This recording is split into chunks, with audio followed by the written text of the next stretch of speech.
Cumprimentamos a todos, amados irmãos, com muita alegria, com a paz de nosso Senhor e Salvador Jesus Cristo. Estamos finalizando hoje o nosso trimestre com a aula de número 13. Nós vamos estudar a lição que fala sobre a humildade e o amor desinteressado. A nossa leitura bíblica se encontra em Lucas capítulo 14, versículo de 7 ao 14.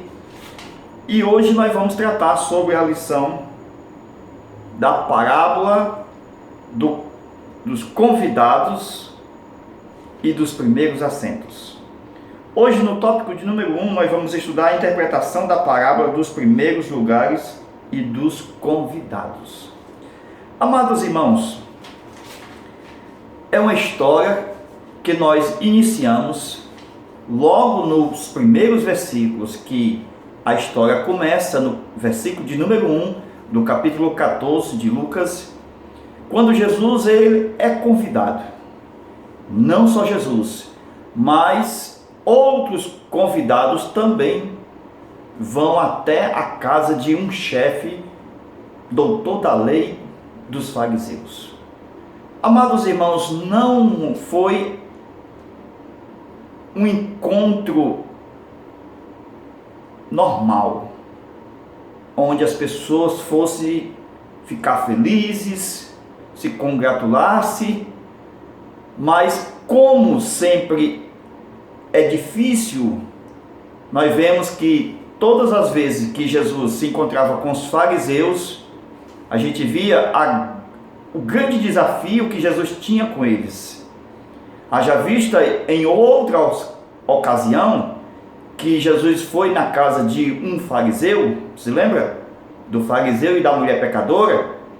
Aquele outro fariseu, ele não lavou os pés de Jesus, não deu ósculo santo. A gente vê que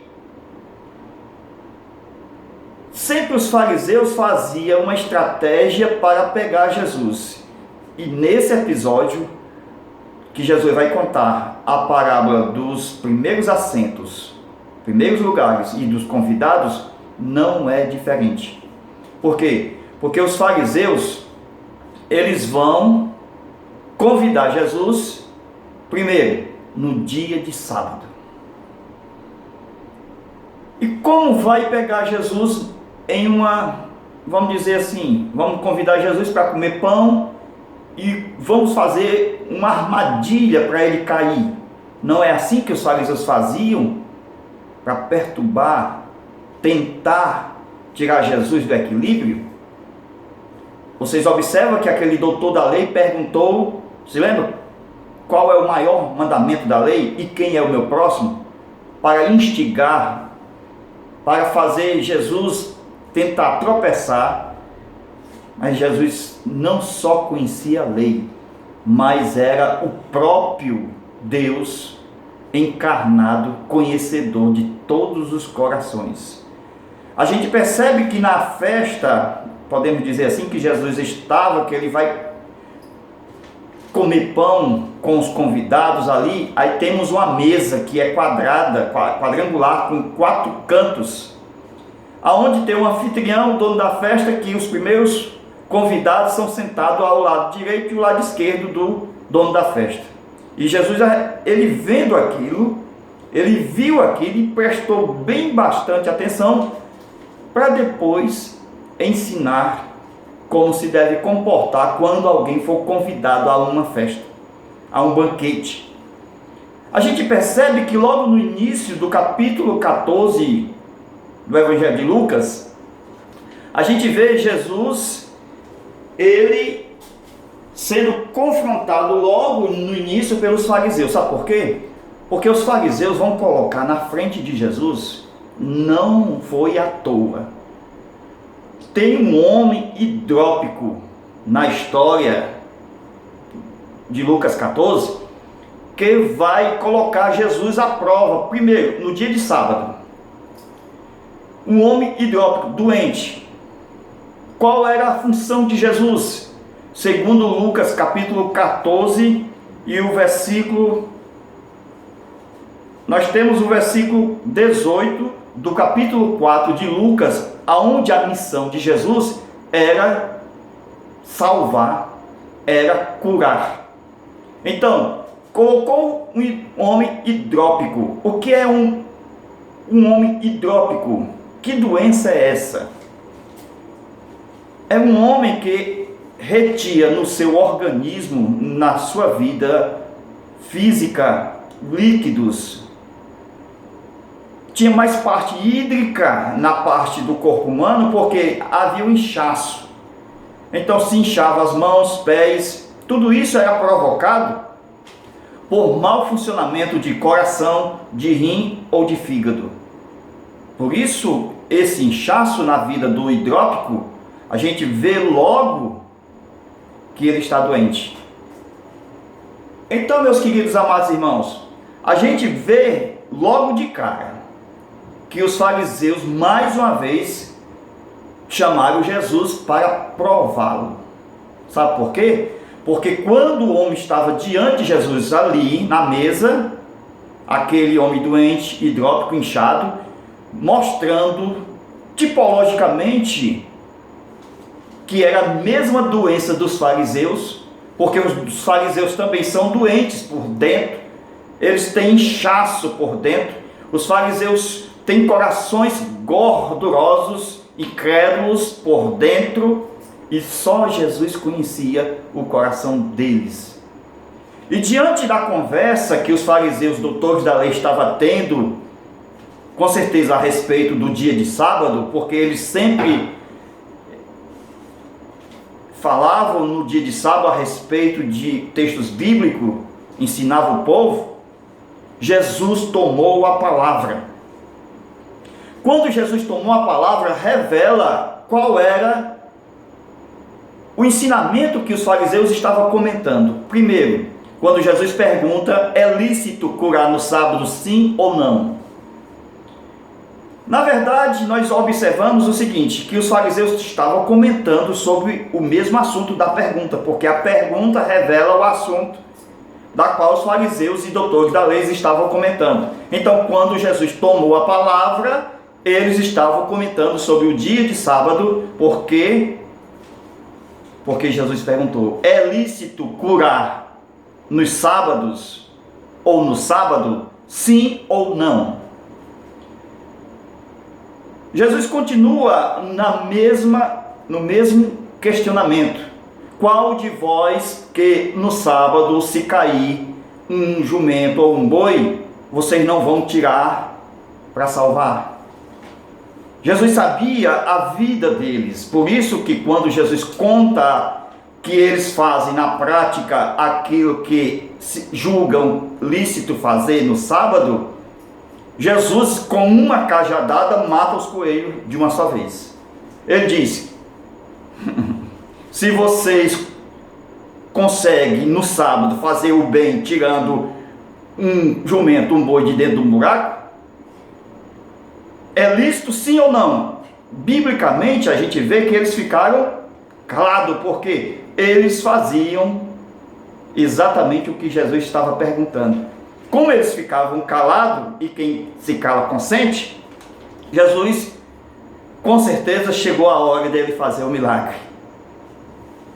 Ora, se vocês conseguem fazer o bem para um jumento e para um boi, por que eu não posso salvar este homem dessa doença?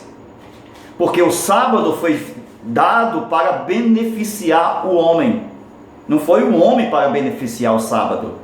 E quando no próprio dia de sábado tinha um doente diante de Jesus, Jesus era mais valioso do que o próprio dia de sábado. Por quê? Porque no próprio dia de sábado a lei diz que tinha que dar descanso. Descanso para o homem e descanso para os animais. Eis a razão de Jesus também citar o boi e o jumento. Porque não só o homem, mas também os animais. Com isso a gente percebe, com os fariseus, doutores da lei, ficando calados, Jesus disse, chegou o momento que, já que todo mundo está em silêncio, chegou o momento da operação, da cirurgia, da cura deste homem. E Jesus disse, seja curado. Glória a Deus.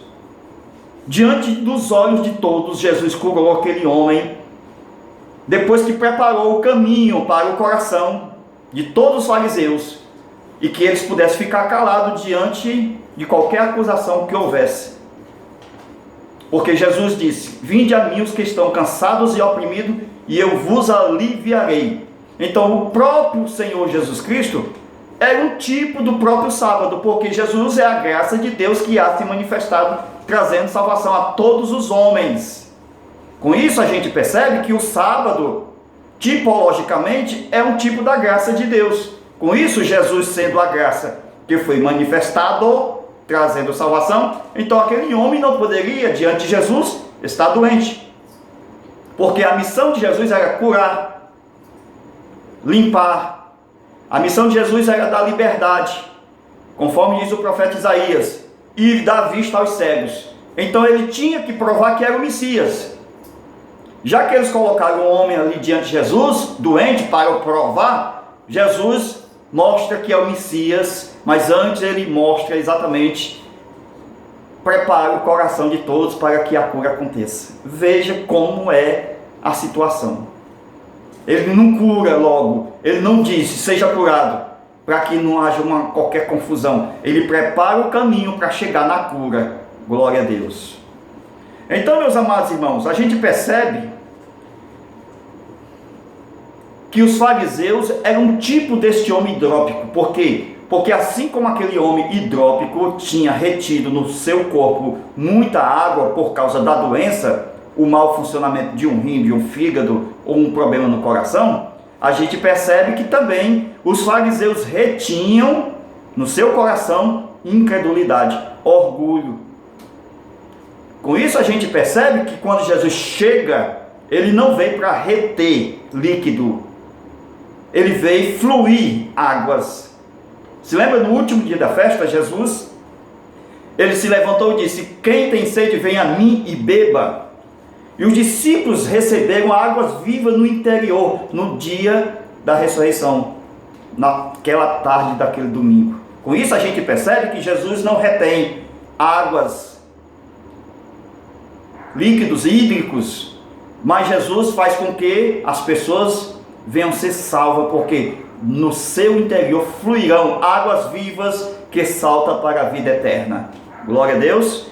Então, meus amados irmãos, a gente percebe logo que Jesus, ele é o amor verdadeiro. Por isso o título da lição: a humildade e o amor desinteresseiro. Com isso a gente percebe que o amor desinteressado implica na ação sem recompensa humana, terrena, sem precisar ser visto com a esquerda ou com a direita. Então, faz sem interesse, sem barganhar ou tomar lá da cá.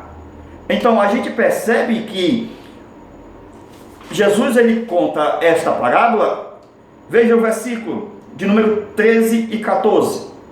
Mas quando fizeres convite, chama os pobres, aleijados, mancos e cegos, e serás bem-aventurado, porque eles não têm com que recompensar, mas recompensado serás na ressurreição do justo. Então Jesus mostra o seguinte, que a vida não é somente esta na terra. Jesus mostra um grande tribunal, aonde todos que fazem parte do reino comparecerão. Com isso a gente percebe, amados irmãos, os que têm fé em Cristo e que fazem as suas obras, a fé conduz ao céu. Só que as obras continuam indo com o salvo, porque as obras vão para o tribunal de Cristo. Com isso, todas as obras só serão galardoadas se elas não tiver recompensa nesta terra. Por isso, Jesus ensina que faze ao teu próximo, aquele que está caído, aquele que está doente, esse que não pode te recompensar, porque se fizer um homem rico, um vizinho rico, ele vai também te recompensar. Então, não terá galardão. Não era isso que os fariseus faziam? Os fariseus faziam para ser visto, para ser recompensado, para ser elogiado diante dos homens, e Jesus sempre repreendia Com isso, meus amados irmãos, é difícil a prática do amor deles desinteressado. Por quê? Porque não visa lucro, não visa barganha, não visa reter parte, mas visa, disse Jesus, não amontoeis tesouro na terra, aonde a traça e a ferrugem consome, mas já junteis tesouro no céu. Este tesouro no céu é exatamente quando nós convidamos o cego, o manco, o coxo, e nós praticamos uma ação ao nosso próximo, sem precisar ser retribuído pelos homens ou pela sociedade. Jesus disse, não será recompensado aqui, mas bem-aventurados sois, porque na ressurreição dos justos serás recompensado. Se lembra das minas? Um conseguiu 10 minas, aquele foi recompensado sobre 10 cidades, o que ganhou 5, recompensado sobre 5 cidades, com autoridade sobre 5 cidades. Veja que Jesus vai recompensar no tribunal de Cristo todos aqueles que praticam as obras que não são vistas, aplaudidas, elogiadas ou retribuídas. Jesus vai recompensar tudo que a gente faz sem interesse. Glória a Deus. Então, meus amados irmãos, Jesus é enfático quando convida os pobres. Esse não pode, não tem condições. Os aleijados, os cegos. Glória a Deus. Amados irmãos, estamos finalizando mais um trimestre. Nós vamos para um novo trimestre muito forte sobre batalha espiritual. Nós vamos dar continuidade ao nosso novo trimestre. Queremos que todos participem e será uma bênção. Nós vamos fazer um aprofundamento bíblico no assunto sobre espírito, alma, corpo, sobre anjos, demônios, céu, inferno. Nós vamos estudar com bastante afinco o assunto. E desde já queremos desejar a todos um ano novo, muita felicidade, muita paz e que oreis por este trabalho que está uma bênção. Deus abençoe você, a todos que estão conosco nas aulas extras. Meu muito obrigado. Vocês fazem parte desta grande bênção que é ser um parceiro, uma coluna do nosso ministério. Deus abençoe a todos e fique na paz de nosso Senhor e Salvador Jesus Cristo. Até o nosso próximo ano, querendo Deus. Deus abençoe a todos. Feliz 2019. Amém.